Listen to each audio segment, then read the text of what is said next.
Hello guys, welcome to our YouTube channel. तो आज हम आप लोगों को बताएंगे लंग एब्सिस के बारे में। लंग एब्सिस का केयर प्लान किस तरीके से बनाना है, किन किन पॉइंट को ध्यान में रखते हुए बनाना है। तो चलिए देखते हैं इस केयर प्लान में। सबसे पहले ये इसका format, front page. Demographic data, सबसे पहले पेशेंट का इंट्रोडक्शन लिखेंगे, जैसे name of patient, age, sex, religion, marital status, education, occupation, address, ward, IPT number, OPD number, doctor name और डायग्नोसिस। ये सारा आ जाएगा आपका डेमोग्राफिक डाटा के अंदर। फिर उसके बाद हम लोग नेक्स्ट बढ़ेंगे चीफ कंप्लेन की तरफ। तो चीफ कंप्लेन में क्या लिखना है, लंग एब्सिस हो गया है तो चीफ कंप्लेन हो जाएगा कफ एंड स्पूटम 15 डेज से, फीवर 3 डेज से, डिस्पीनिया 7 डेज से, प्रेजेंट मेडिकल हिस्ट्री और past medical history. Past medical history is nil significant, उसको पहले से किसी तरह का कोई मेडिकल हिस्ट्री नहीं है था पहले। तो चलिए नेक्स्ट आगे की ओर बढ़ते हैं। फिर आएगा फैमिली हिस्ट्री। फैमिली हिस्ट्री में जो भी वो पेशेंट का फैमिली हिस्ट्री होगा वो लिख देंगे, उसके बाद उसका फैमिली ट्री बनाएंगे। फिर नेक्स्ट बढ़ेंगे हम लोग फिजिकल एग्जामिनेशन की तरफ। फिजिकल एग्जामिनेशन में सबसे पहले वाइटल साइन। वाइटल साइन में आ जाएगा टेम्परेचर, पल्स, बीपी और रिस्पायरेशन। नेक्स्ट आएंगे हम लोग एंथ्रोपोमेट्रिक मेजरमेंट पे, तो हाइट, वेट। उसके बाद फिर हम लोग नेक्स्ट बढ़ेंगे हेड टू टो एग्जामिनेशन। उसमें आएगा हेड, तो हेड के बारे में जो भी होगा वो लिखेंगे, आई, ईयर, स्किन, ये हो गया। फिर नेक्स्ट बढ़ते हैं, नेक्स्ट हो गया face, nose, mouth and throat, neck, chest, abdomen, upper extremities, then lower extremities. फिर आते हैं हम लोग जेनाइटल एरिया। ये लास्ट हो गया आपका फिजिकल एग्जामिनेशन, यानी head to toe examination finish. उसके बाद हम लोग लैब इन्वेस्टिगेशन, किस किस तरह का टेस्ट करेंगे हम लोग लंग एब्सिस में।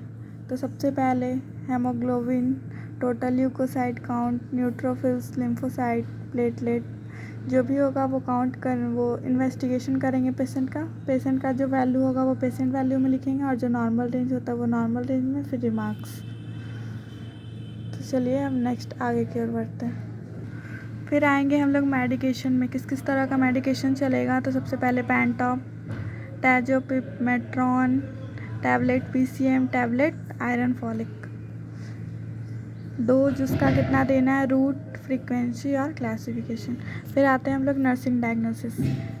नर्सिंग डायग्नोसिस ये रहा आपका लंग एब्सिस का। नेक्स्ट हम लोग आ गए नर्सिंग प्रोसेस पे। तो सबसे पहले प्रोसेस में assessment, diagnosis, goal, intervention, rationale, implementation and then evaluation. तो सबसे पहले असेसमेंट में हम लोग लिखते हैं सब्जेक्टिव डाटा। सब्जेक्टिव डाटा में वो डाटा लिखना है जो पेशेंट बोलता है, तो जो भी पेशेंट बोलेगा वो सब्जेक्टिव डाटा में आ जाएगा। और ऑब्जेक्टिव डाटा में हम जो देखेंगे पेशेंट के अंदर वो आ जाएगा हम लोग का ऑब्जेक्टिव डाटा। डायग्नोसिस उसी तरीके से गोल बनाना है, फिर इस तरीके से intervention, rationale, implementation, then last evaluation. ये रहा आपका नर्सिंग प्रोसेस 1।